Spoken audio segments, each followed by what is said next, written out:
Hello guys, कैसे हैं आप लोग। स्वागत है दोस्तों। आज इस वीडियो में सीखेंगे एक प्रोफेशनल रिज्यूमे कैसे बनाया जाता है। एक प्रोफेशनल रिज्यूम बनाना सीखेंगे। जब भी आप किसी भी कंट्री में किसी भी कंपनी में अप्लाई करते हो तो सबसे पहले रिज्यूमे मांगा जाता है, आपका बायोडाटा मांगा जाता है, सीवी मांगा जाता है। और सीवी रिज्यूमे ही आपको इंट्रोड्यूस करता है। बाद में आप अपना फिज़िकल इंट्रोडक्शन देते हैं, लेकिन सबसे पहला जो इम्प्रेसिव कोई डॉक्यूमेंट्स होता है तो रिज्यूमे होता है। तो इसको बनाना बहुत ज़रूरी होता है एक प्रोफेशनल तरीके से। बहुत सारे लोग इसको समझ नहीं पाते हैं और कहीं कुछ भी लिखा, शॉर्ट में कुछ लिखा नहीं लिखा, कुछ भी एक पेज में बना के दे दिया तो उतना ज़्यादा वो इम्प्रेसिव नहीं होता है। इस चीज़ को आपको समझना चाहिए। तो इस वीडियो में आपको सिखाएंगे, जब भी आप जीसीसी कंट्री में जाते हो, जैसे Saudi Arabia, Oman, Qatar, Kuwait, gulf country में या यूरोप कंट्री में, या आप अपने होम कंट्री में इंडिया, पाकिस्तान, बांग्लादेश, जहाँ से भी ये वीडियो देख रहे हो, वहाँ पर किसी भी कंपनी में दुनिया के रिज्यूमे चाहिए प्रोफेशनल, सही तरीके से। जब आपका इंटरव्यूअर, जब आपका जिस कंपनी में भी आप अप्लाई करते हैं तो वहाँ पे एचआर डिपार्टमेंट सबसे पहले आपकी रिज्यूमे देखती है। अगर आपका रिज्यूमे नहीं बना हुआ है तरीके से, सिस्टम से, प्रोफेशनल तरीके से नहीं है, हो सकता है कि रिजेक्शन का सामना करना पड़े आपको। तो बहुत ज़रूरी होता है कि एक रिज्यूमे आपके पास होना है। रिज्यूमे तो सबके पास होता है, लेकिन क्या कहाँ डालना है, क्या चीज़ लिखना है, छोटी छोटी चीज़ों को ध्यान रखना है। इस वीडियो में वही मैं सिखाने वाला हूँ।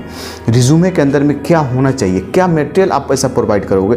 देखो, रिज्यूमे है ना, जस्ट एक बुक कवर है। किताब कितनी भी अच्छी हो, अंदर कितनी भी अच्छी किताब हो, अगर उसका बुक का कवर अच्छा नहीं है ना, उसका जो थंबनेल जिसे बोलते हैं वो अच्छा नहीं है, बुक कवर अच्छा नहीं है, तो बुक उतनी ज़्यादा अट्रैक्ट नहीं करेगी लोगों को। और जब अट्रैक्ट नहीं करेगी तो लोग उसको नहीं खरीदेंगे, उसका डिमांड नहीं रहेगी मार्केट में। तो यही चीज़ होता है रिज्यूमे। रिज्यूमे हमारा एक बुक कवर होता है, हमारा आपका। जब भी आप एक प्रोफेशनल हो, किसी भी डिपार्टमेंट में काम करने के लिए जाते हो, जॉब की तलाश हो, तो एक बुक कवर आपकी होनी चाहिए।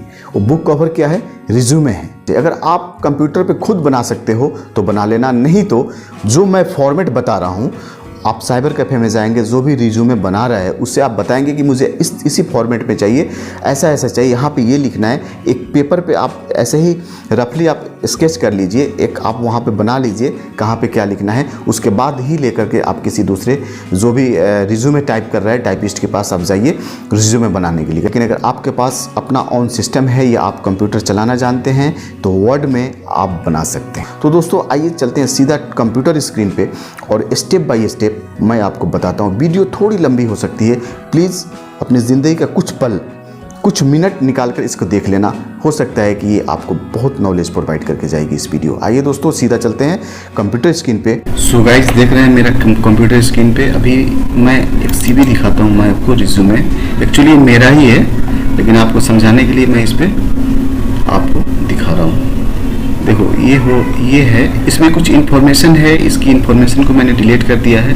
कुछ कंटेंट्स है जिसे आप देख सकते हैं। सो शुरू से मैं आपको बताता हूँ इसमें क्या करना है आपको। ऐसा एक फॉर्मेट बनाना है। अगर आप खुद बना सकते हो फॉर्मेट तो बहुत अच्छी बात है। अगर नहीं बना सकते हैं तो किसी भी साइबर कैफ़े में या जो भी टाइपिस्ट है उसके पास जो रिज्यूमे बनाता है आप लेकर जाएंगे तो आप समझ जाएगा वो।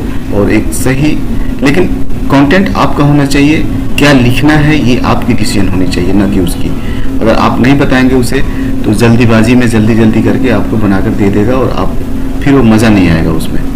सो उसको सबसे पहले आपको करना है, ऐसा एक फॉर्मेट बनाना है। यहाँ पर रिज्यूमे भी लिखते हैं बहुत सारे लोग, रिज्यूमे भी लिख सकते हैं, लेकिन अगर आप इसको लिखते हैं तो ये ज़्यादा इम्प्रेसिव होता है। उसके नीचे आप अपना नाम लिखिए।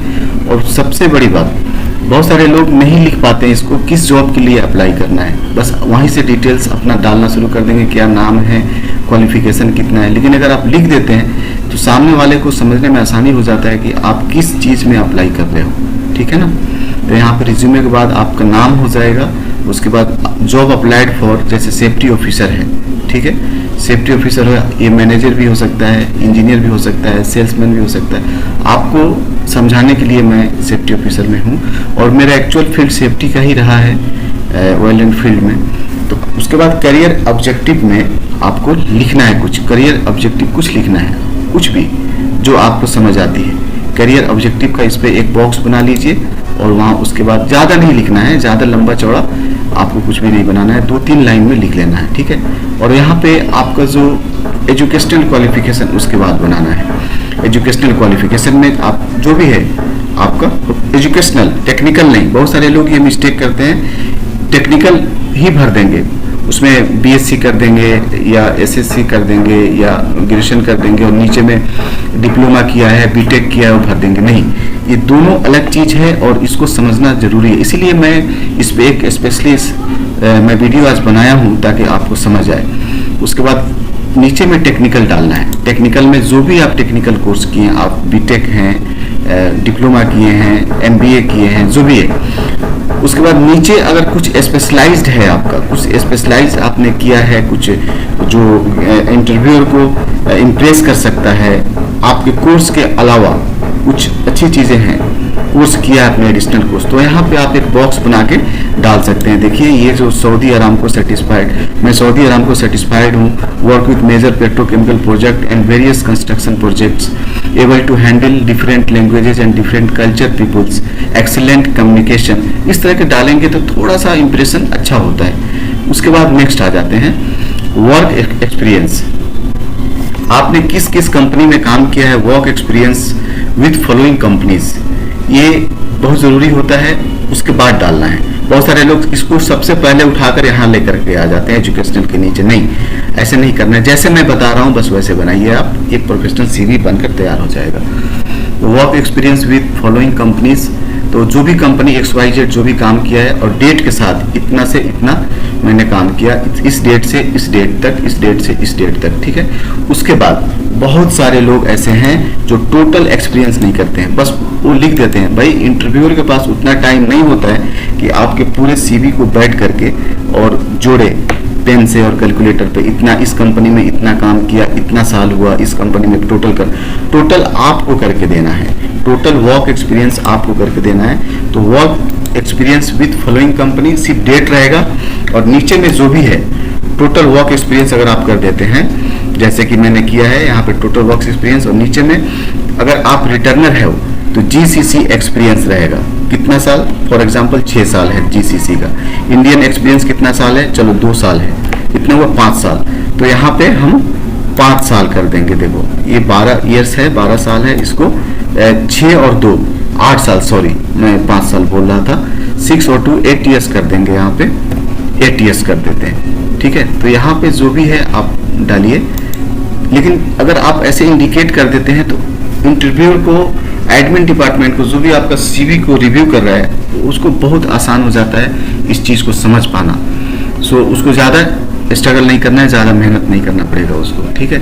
तो इस तरह से यहाँ पे 6 ईयर्स GCC का है। अगर GCC एक्सपीरियंस नहीं है तो ये कॉलम नहीं रहेगा, इसको पूरा हटा दीजिए, इसको पूरा इरेज कर दीजिए, आप खत्म कर दीजिए, सिर्फ यही रहेगा आपका इंडियन एक्सपीरियंस। अगर GCC है तो GCC डालिए, अदरवाइज इंडियन एक्सपीरियंस डाल दीजिए। फिर उसके बाद ऐसा एक और बॉक्स रहेगा आपका जॉब रिस्पॉन्सिबिलिटीज। जॉब रिस्पॉन्सिबिलिटीज में आपने क्या क्या, मतलब आपकी ड्यूटी में आता है जो बुलेट पॉइंट है। ऐसे तो रिस्पॉन्सिबिलिटीज, पूरे रिस्पॉन्सिबिलिटीज को एक्सप्लेन करना पॉसिबल नहीं है, लेकिन आप नॉर्मल तरीके से जो मेन बुलेट पॉइंट है, जैसे कि मैंने यहाँ डाला है, देखो आपको समझाने के लिए, to comply with safety laws, norms and standards, monitoring the site activities and make sure that they are compliance with project HSC plan. Okay, so इस तरीके से आप डाल सकते हैं।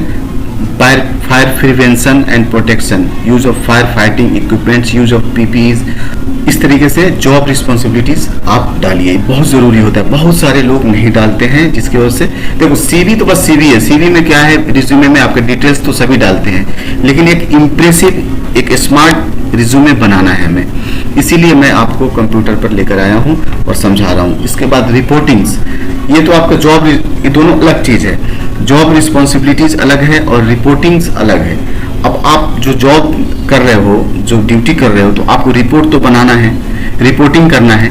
तो अगर आप सुपरवाइजर हो, इंजीनियर हो, मैनेजर हो, डॉक्टर हो, तो रिपोर्टिंग जरूर करना होता है। तो रिपोर्टिंग में क्या क्या आपको रिपोर्टिंग करते हो और आपने क्या सीखा है, क्या क्या रिपोर्टिंग्स आता है, जैसे मैंने यहाँ लिखा है, prepare daily, weekly and monthly HSC report, accident incident investigation report, emergency procedure, assist the higher management of the HSC department to implement system and HSC programme by delivering information, इस तरीके से आप क्या रिपोर्टिंग बनाते हो, production report है, अगर आप प्रोडक्शन में हो तो प्रोडक्शन रिपोर्ट है, उस तरीके से आप बनाइए यहाँ पे, ठीक है।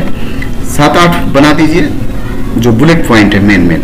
उसके बाद यहाँ पे आपका पासपोर्ट का इंफॉर्मेशन यहाँ देना है। बहुत सारे लोग ऊपर लेके चले जाते हैं, नहीं, यहाँ पर देना है पासपोर्ट इंफॉर्मेशन। पासपोर्ट नंबर हो जाएगा, प्लेस ऑफ इशू हुआ है, आपका पासपोर्ट कहाँ से बना है, किस स्टेट से, वहाँ से बना है, एक्सपायरेशन डेट कब का है, ठीक है, कब एक्सपायर हो रहा है, इशू डेट और expiration date, passport number, passport type में क्या होगा, फॉर एग्जांपल ECNR होता है पासपोर्ट, ठीक है, ECNR है तो ECNR लिखिए। अगर ECR है तो ECR, इमिग्रेशन चेक रिक्वायर्ड और इमिग्रेशन चेक नॉट रिक्वायर्ड। लेकिन ECR तो पासपोर्ट अभी नहीं चल रहा है, उसका जो इमिग्रेशन बंद है। ECNR है तो ECNR लिख दीजिए। ECNR पासपोर्ट उसे बोलते हैं पासपोर्ट बनाने के टाइम, अगर आपने +2 किया है या 10th 10वीं पास किया, आपने सर्टिफिकेट लगाकर आपने पासपोर्ट बनाया है, तो ऐसे को ECNR बोलते हैं। उसके बाद पर्सनल इन्फॉर्मेशन में आ जाइए। फादर्स नेम रहेगा, नेशनलिटी किस कंट्री से आप बिलोंग करते हो, जैसे मैं इंडिया का हूँ तो इंडियन लिखेंगे, और पाकिस्तान से है तो पाकिस्तान लिखेंगे, जो भी है। उसके बाद से रिलीजन आपको लिखना है, किस धर्म से आप आते हैं। अगर हिंदू हैं तो हिंदू लिखिए, हिंदू।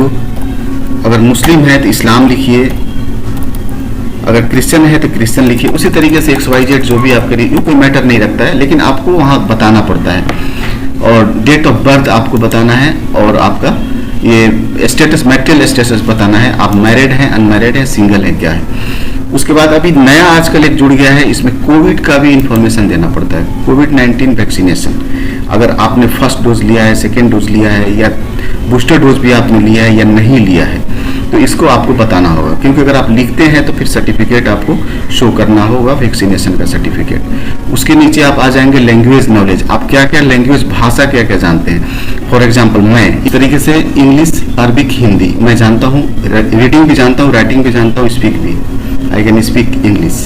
उसके बाद प्रेजेंट एड्रेस, अभी फॉर एग्जांपल आप यूपी से हो और मुंबई में रह रहे हो तो यहाँ प्रेजेंट एड्रेस आपको देना है, लेकिन उसके नीचे परमानेंट एड्रेस भी आपको डालना होगा। आपको जो पासपोर्ट पे जो एड्रेस है वो परमानेंट घर का एड्रेस होता है। ये आप जैसे कहीं आप टेम्परेरी आपने फ्लैट लिया है या कहीं रेंट पे आप रहते हैं, उसका एड्रेस डालना है और यहाँ पे परमानेंट डालना है, बस, ज़्यादा कुछ नहीं है। और जो है डिक्लेरेशन यहाँ पे है, अगर डालते हैं तो और अच्छी बात है, थोड़ा इम्प्रेसिव होता है। और नीचे यहाँ नाम रहेगा, ऊपर सिग्नेचर कर दीजिए, यहाँ प्लेस और डेट, ठीक है, जिस डेट में भी आप अप्लाई कर रहे हो डेट डाल देंगे तो और अच्छी बात है। इस तरीके से एक प्रोफेशनल CV बनकर तैयार हो गया आपका। क्योंकि ये देखो ये कितना पेज है, 1 पेज यहाँ होता है, और ये 2 पेज, और ये 3 पेज, और ये 4था पेज है। लेकिन इसके अंदर का जो कंटेंट है मैंने डिलीट कर दिया है।